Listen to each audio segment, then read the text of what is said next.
Hola, buenos días. En esta ocasión vamos a hablar sobre la prueba testimonial en infantes. En primer lugar, debe tomarse en consideración que la prueba testimonial puede considerarse como la fuente de evidencias más importante en un juicio y sigue resultando indispensable y admitida sin discusión. El testimonio es un hecho presente mediante el cual se reproduce o se refleja un hecho ausente. Ahora bien, en el caso de la prueba testimonial en los niños, deben de considerarse y tomarse en cuenta ciertos parámetros y circunstancias de las que hablaremos a continuación. Se debe facilitar el testimonio de los niños y reducir la posibilidad de que sean objetos de intimidación. Se debe evitar la repetición de los interrogatorios, las exploraciones reiteradas y la demora del proceso. El niño no da su testimonio en automático, sino que se requiere de un periodo de tiempo apropiado.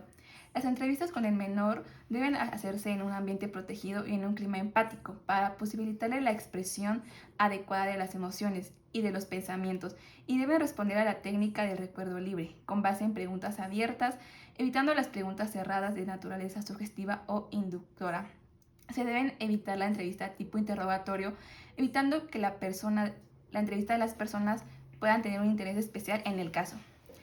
De acuerdo con lo anterior, las primeras declaraciones de los niños son las más viables, porque como presuntas víctimas tienen frescos la memoria, los hechos y las condiciones particulares en que sucedieron, y además no están influenciados por los dichos de otras personas, pues debido a su corta edad son fácilmente sugestionables. Ahora bien, podemos hablar aquí del antirreduccionismo, que surge de la observación de la forma en que utilizamos la información testimonial en la vida cotidiana. La gran mayoría de nuestras creencias han sido adquiridas a partir de las palabras de los demás, sin que nos detengamos a pensar en la confiabilidad de la fuente. Creencias tan personales como aquella acerca del lugar de nuestro nacimiento o la identidad de nuestros bisabuelos provienen de fuentes tan próximas que jamás se nos han ocurrido dudar de ellas. Y lo mismo ocurre con creencias cada vez más alejadas del ámbito de la experiencia personal, incluyendo afirmaciones acerca de disciplinas cada vez más especializadas. A diferencia de los contextos cotidianos, en el ámbito jurídico el testimonio no solo debe ser juzgado o valorado en términos de su credibilidad, sino también de su relevancia o pertinencia, de su poder explicativo y de su fuerza probatoria, los cuales son a su vez una función de su contenido a la luz de una hipótesis. Existe la complicación adicional de que se debe hacer la distinción entre el testimonio directo, testimonio de oídas y testimonio de expertos. Para facilitar la discusión, comenzaré con el análisis de la credibilidad de la prueba testimonial.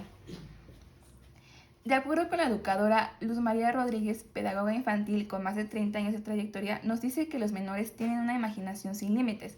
Pueden crear cualquier fantasía, como soñar con que vuelan, montan dinosaurios o con que son superhéroes y vuelan hasta tocar el cielo. Pero nunca van a poder crear fantasías o soñar con cosas de índole sexual, al menos que ya las hayan vivido, es decir, en caso de que los menores hayan sido tocados en sus genitales por una persona o hayan visto contenido sexual explícito.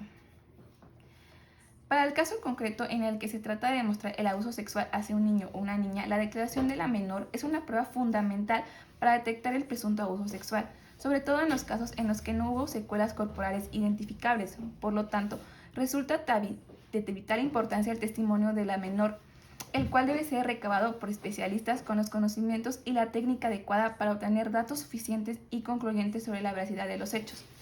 Se debe facilitar el testimonio de los niños y reducir la posibilidad de que sean objeto de intimidación. Se debe evitar la repetición de los interrogatorios, las exploraciones reiteradas, entre otras que habíamos mencionado anteriormente. Cabe destacar que hay casos donde el menor inconscientemente pone ese recuerdo en los más profundos del inconsciente hasta que cree haberlo olvidado. Esto como forma de protección. Sin embargo, este recuerdo se presenta tarde o temprano mediante sueños, pesadillas, que aún llegando a la edad adulta pueden seguir presentándose. Por otro lado, encontramos la implantación de recuerdos, donde son recuerdos falsos creados o modificados por la persona y se recuerdan como si realmente hubieran sucedido, de tal manera que por más que ellos crean que fue verdad, en realidad nunca sucedieron. Los estudios han demostrado que si se les hacen preguntas inducidas o cerradas que solo requieren de un sí o un no como respuesta, frecuentemente los niños cambian su respuesta, lo cual se atribuye generalmente a que consideran que la respuesta anterior que dieron es equivocada o que advierte que la respuesta no deja satisfecho al entrevistador y buscan una respuesta que lo pueda dejar más satisfecho. Asimismo, en dichos estudios se han obtenido evidencias de que las respuestas inducidas pueden llegar a tener igual o mayor estabilidad en el niño que las respuestas verdaderas, cuando el niño ha sido sujeto a múltiples interrogatorios inducidos a lo largo de varias entrevistas, lo cual se da en menor medida cuando la repetición se da en una sola entrevista. De acuerdo con lo anterior, las primeras declaraciones de los niños son las más viables porque como víctimas tienen fresca la memoria. En el caso concreto que nos atañe, la sala hizo notar que si bien el interés del menor de edad no siempre coincide con sus opiniones, sentimientos o deseos, lo cierto es que la intervención del niño o la niña en la concreción de sus intereses debe ser tomada en consideración hasta donde sea atendible, por lo que su participación no es un gesto compasivo o un mero adorno legal, sino que su protagonismo activo durante el procedimiento está directamente relacionado con la precisión por parte del juez de qué es lo mejor para él o ella. La veracidad de un infante como testigo debe prevalecer siempre y cuando haya sido acompañado de un correcto funcionamiento entre los peritos que intervengan y del mismo público, es decir, se mantengan los principios de imparcialidad y no intervención. Bueno, eso era todo por el momento, nos vemos pronto.